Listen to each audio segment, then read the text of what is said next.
ladies. So I'm recording this off the back of a really interesting conversation I had recently with somebody, and we were discussing whether or not you can be successful without the hard work, without having to struggle in order to get there, whether success can come easily and effortlessly and joyfully.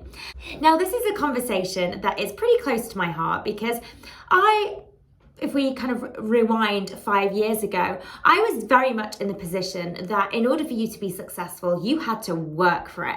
I was very much of that hustle mode mentality.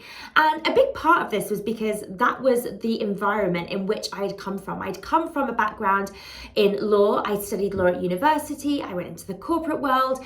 And this was very much what I'd seen, this mentality where you had to work really hard, you had to work late nights, you had to work in this very aggressive, almost competitive kind of way in order to get to where you wanted within your career. Now, my mindset is completely different. In fact, some of my most successful months within my business have been the months where I've actually worked the least, where I've actually relaxed the most, where I've been enjoying myself, and where I've just generally been kind of paying attention to my own self-care. Now, I want to kind of give a full disclosure here. When I say that I've been able to experience success and that has been easy and that has been effortless and that has been joyful, that doesn't mean that I haven't shown up, okay? It means that I have shown up for myself, for my business, for my clients, but I have done so in a way that respects my own boundaries, in a way that doesn't drain me, doesn't leave me feeling burnt out, isn't leaving me feeling stressed out. You know, I'm not acting from this place of panic and desperation. I'm acting in a way that really raises my vibration rather than drains it. So anyway, we were having this conversation, and the person that I was chatting with was very much of the opinion that nobody could ever create a 6-figure, 7-figure, 8-figure business without experiencing some degree of pressure or stress or, you know, having to really, really work hard for it. And I was very much on the opposite side of this argument. And although I have at times within my business definitely felt the pressure and definitely felt myself slipping into that hustle mode mentality, as I said, some of my most successful moments have been when I've not been in that energy. And so I now truly believe we can have everything that we want and more, and we don't have to make that energetic sacrifice for it. So where I want to go with this recording then is I want to take you through sort of the steps of the mindset shifts that I've really made to help me really embody this idea that, you know, we can have what we want and it can be easy. And this really all starts with getting clear around how you want the process of getting to where you want to be to look. Now, here's the thing. So often when we think about manifesting a certain goal or creating a certain outcome for ourselves, we often get focused on the thing that we want. So maybe it's a successful business, maybe it's a certain financial goal, maybe it's a certain, you know, a book deal that we're trying to manifest. We focus on that thing. And often we miss out the process, the journey. We don't necessarily get clear on how we want the whole journey to look. We just know what we want to get there, and we kind of almost sort of so blindsided that we don't really think about how we want to get there. And I see this play out very, very often, especially within the coaching industry, but within the online space, where women set themselves these amazing, incredible goals and perhaps even hit those goals. But because of what it's taken for them to get there, they almost then reach their upper limit and they can't repeat it, or they find themselves self-sabotaging when they try and recreate that success, or they find themselves plateauing within their businesses and struggling to, you know, get beyond a certain milestone.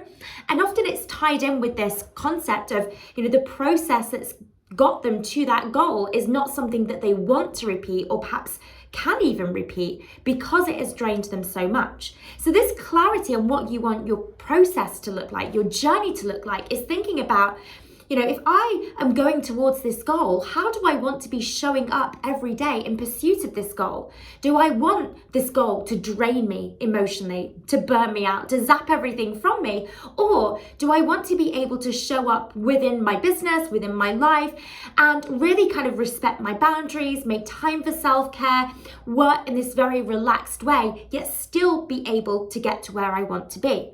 So think about, in the pursuit of your dreams, how do you want that journey to look?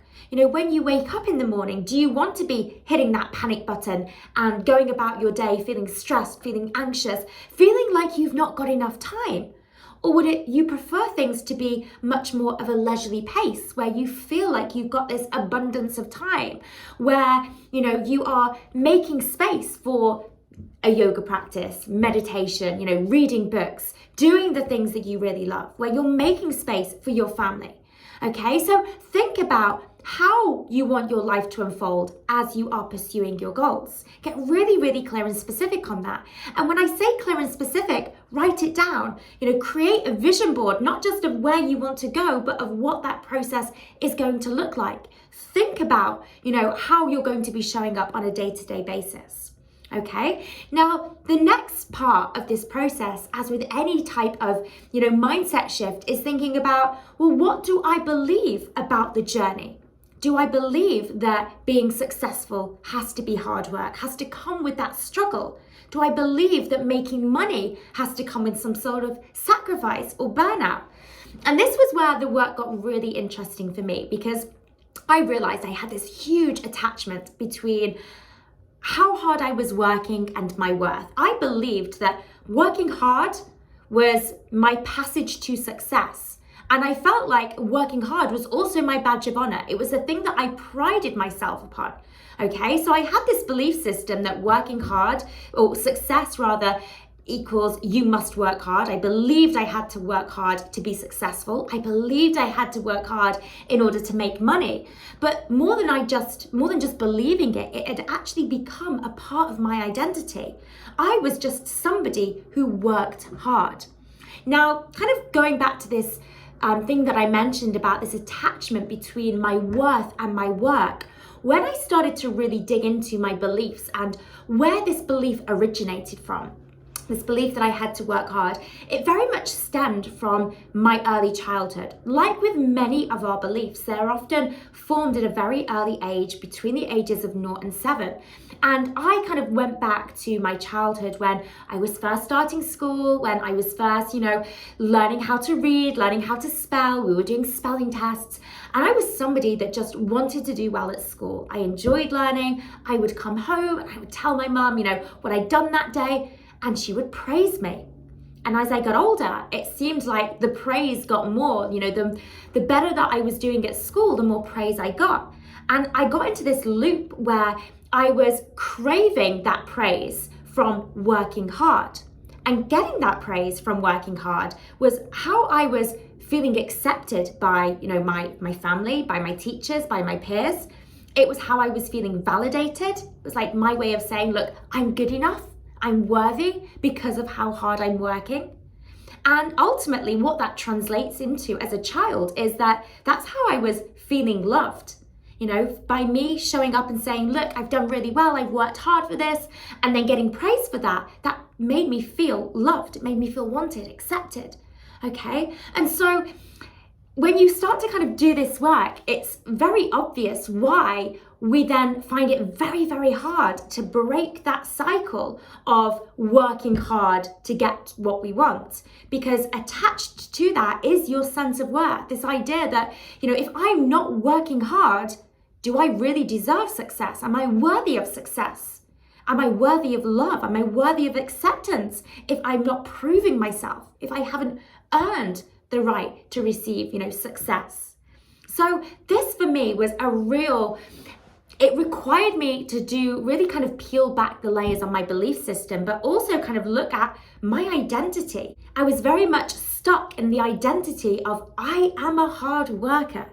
Okay, so the next phase on from this is kind of looking at the identity you have and the beliefs that you have and starting to really peel back those layers and figuring out what part of my belief system or what part of my identity is no longer serving me, and who is the woman that I need to start showing up as in order to create the success in the way that I want to create it. So this is where like the belief work really comes into its own, because you can start to figure out, well, this belief that making money or being successful comes with sacrifice, comes with burnout. I can choose not to believe this anymore. Okay, what do I want to believe instead? And what we start to do is we then start to replace those negative beliefs, those disempowering beliefs, with a new, more empowering set of beliefs that reflect the reality that we want to create for ourselves. So for me, this was very much, I believe that making money is fun. I believe that making money is easy. I believe that being successful can be joyful, it can be light. But most importantly, and this was a really big one for me, it was, I believe I am unconditionally worthy. It is my birthright to be successful. I was born worthy. I don't need to prove myself to be worthy of receiving success, love, validation. Okay, so yes, I had to do a lot of work, around the beliefs around, working hard. But more importantly, I had to really start to transform my beliefs around my worthiness. Okay, and here's the thing with self-worth. Once you start to recognize your worth, so for me, I was doing this work in relation to working hard, but I found that it had this knock-on effect across all other areas of my life as well. So not just within my business. I found that I was able to create better boundaries for myself outside of my business. I felt like I was able to speak up for myself more. I was no longer afraid of holding back what I really thought, rather than people pleasing or sitting on the fence with things.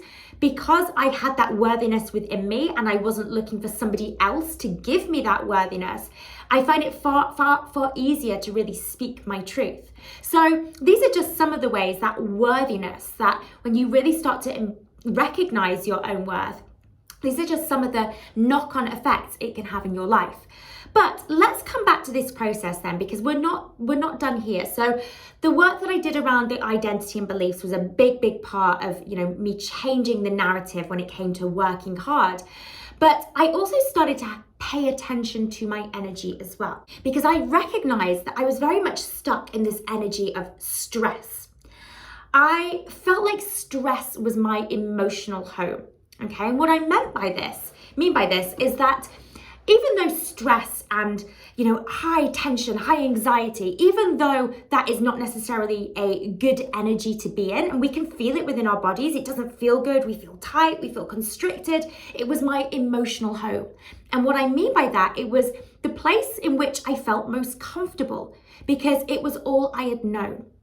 And here's the thing, we will always gravitate back to what is familiar, to what is comfortable. Our subconscious mind will keep us trapped in this cycle of going back to what is familiar, even though we know it's no good for us. Okay, so it's very similar to, let's say, the person who keeps going for the wrong type of man, keeps falling for the wrong type of man. She knows that type of guy isn't right for her, doesn't treat her right, yet for whatever reason, the next person is exactly the same, okay? It's the same sort of idea, how we keep falling back into these, these negative cycles. We know it's not good for us, yet we do it anyway. Why is that? It's because we naturally gravitate to what is familiar. And for me, stress was familiar. It was my emotional home. It was something that had very much been kind of ingrained in me from an early age, this high pressure, work hard, do your best, try harder, keep going, that kind of mentality. Okay, and so I was very much embodying this energy, and we are a magnet to the things that we are a vibrational match to. So if I was in the energy of stress, panic, tension, what did that mean for my reality? Well, I was going to start to create experiences within my reality that were stressful, that would require me to get tense, that would, cause me to get into that fight or flight mode. Okay, and so even though I was telling myself, I want this business where, I'm working in this really joyful, flowy way, my energy was saying otherwise. My energy was still much embodying the energy of stress and tension. So in order to change my reality, I had to also change my energy. For me, a big part of this was really paying attention to self-care, to really start to calm down my nervous system so that I could start to relax, and that way of being, that energy would become more familiar to me. Okay, so remember what I said earlier, we naturally gravitate to what is familiar. So I needed to make my new normal being in the energy of calm, relaxed, easy, going with the flow, not trying to control things, not trying to force things, not trying to push for things. I needed to start embodying that kind of energy. And things that really, really helped with this for me, meditation, it became a non-negotiable. Things like yoga, breath work, really paying attention to energetic blocks within my chakras, emotional freedom technique. So these are just some of the energy healing tools that I've absolutely loved to just really help me switch it up when it comes to my energy. Reiki as well has been something, it's not something that I'm personally trained in, but I've loved having, Reiki sessions, going for Reiki sessions to really help shift any sort of blocks of negative energy within me. Okay, now moving on from the energy then is really about that element of taking action, because remember here we're talking about creating an experience that we want or getting a certain outcome, okay? And we can't just sit there and hope for the best and hope success just drops into our lap, okay? So there's a difference between, working in a way that's relaxed and actually just not doing anything at all and just completely zoning out, okay? So you're not going to get a book published if you've never wrote one word, okay? You're not going to, create a successful business if you never start taking the steps to set a business up and to make that happen. Okay, so you get the idea. We've got to be taking some action, but here's the thing. We often get stuck into this trap of taking too much action. And really this is what this whole training is about, is knowing the balance between taking action and that being fun and light and joyful, and actually taking too much action to the point that we are stressing ourselves out, burning ourselves out, and we're being depleted by the journey, okay, rather than being inspired by the journey. So the action needs to be this inspired action that keeps your vibration high, action that really, allows you to stay in the flow.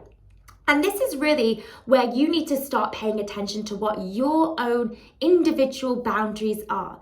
So for some people, the amount of action that they are able to take before they feel exhausted might be very, very little. Other people have more of an appetite for, a longer stretch of work. And what this really all comes down to is your unique balance between the masculine and the feminine energy. So typically masculine energy is very much this action-orientated doing energy, whereas our feminine energy is very much about being. So very much about just going with the flow and trusting your intuition and just kind of leaning into things rather than trying to force or push for things to happen. Now, there's a place for both the masculine and the feminine. And often when we find ourselves pushing too hard, it's because we are resting too much into our masculine energy.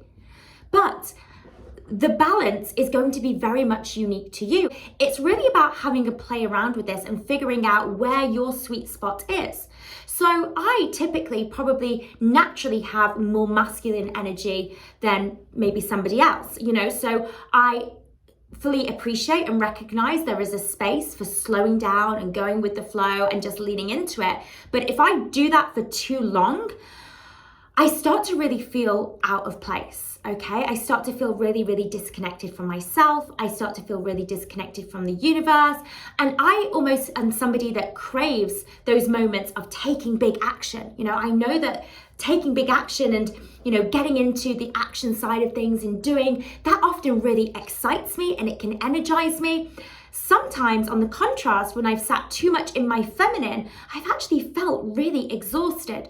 So a really good example of this, the summer just gone, I spent a lot of time overseas. I was in Mallorca. I didn't really do much in terms of working on my business. It was time out from working on my business. And I had a lot of time for relaxation. And what I found is that the more kind of time that I spent away from doing, the more tired I felt. So rather than feeling re-energized, I was starting to feel really lethargic. I was starting to feel really down. I was starting to feel really disconnected. I was struggling to concentrate. I was struggling to meditate. And for me, it's because I didn't have the right balance of the masculine and feminine. Okay, so it's really about finding your unique sweet spot, and where you are tipping too much into the masculine and tipping too much, into the doing, and where you perhaps should be taking a step back is when it starts to not feel good. Okay, so maybe you are noticing the physical effects on your body. Maybe you're starting to ache. Maybe you're starting to feel really tired, really exhausted.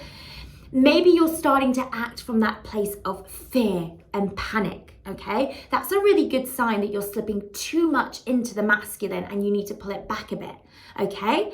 So it's having a little play around with this and figuring, what is a pace and a style of working that feels good to me?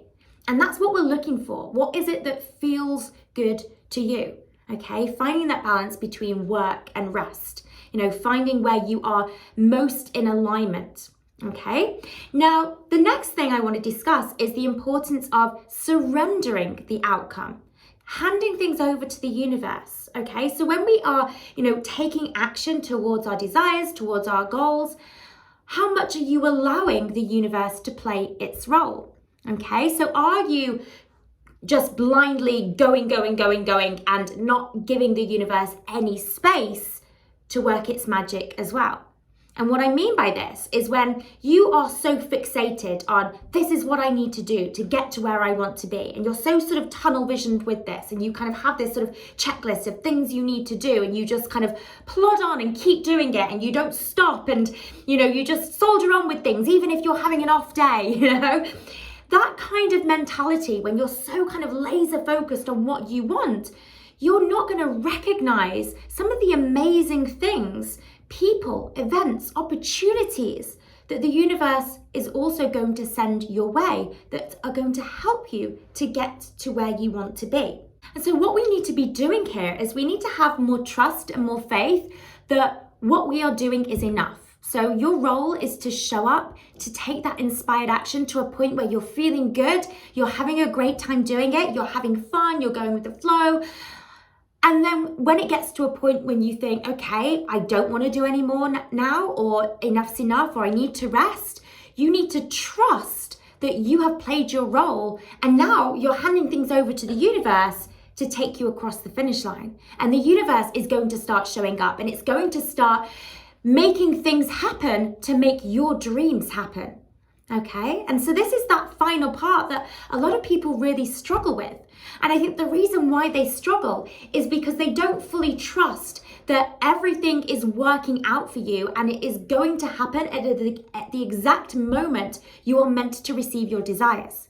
So I call this the manifestation gap, the gap between you kind of setting the wheels in motion to make your desires come to life and you actually getting there. Okay, this process, this time where you are waiting, okay? And in that gap, a lot of people, the longer that gap continues on for, the more people start to panic. The more people start to think, I'm not doing enough, I'm not working hard enough. Maybe I should just try more, show up a little bit more, work harder.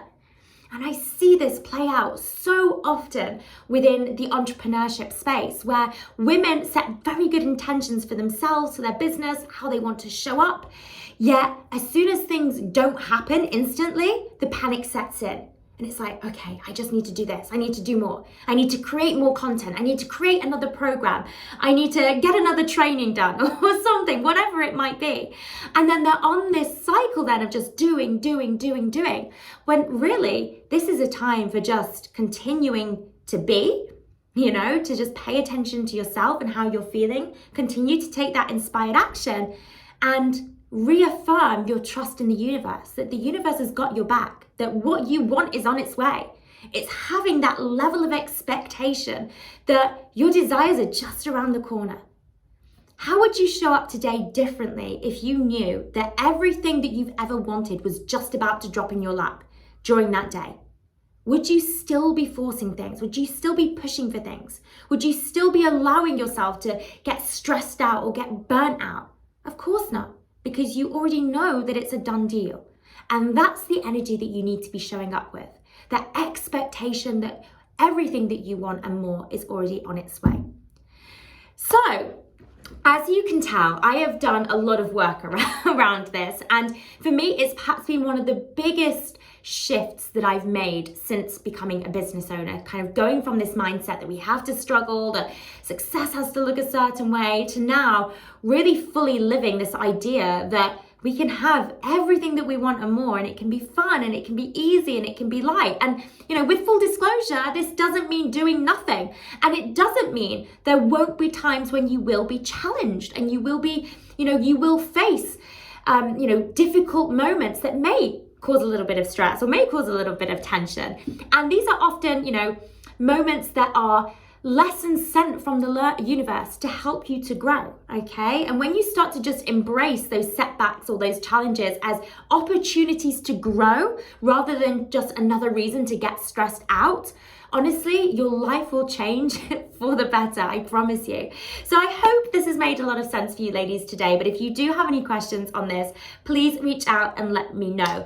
Now, if you're watching this and you are at that point where you're thinking, I am ready to take my next steps and I really would love to get trained as a coach and start building my business as a coach, then all of the information for how to do just that is linked with this recording. So please go and check out the links. I hope you've enjoyed this and I will catch you again very, very soon. Lots of love.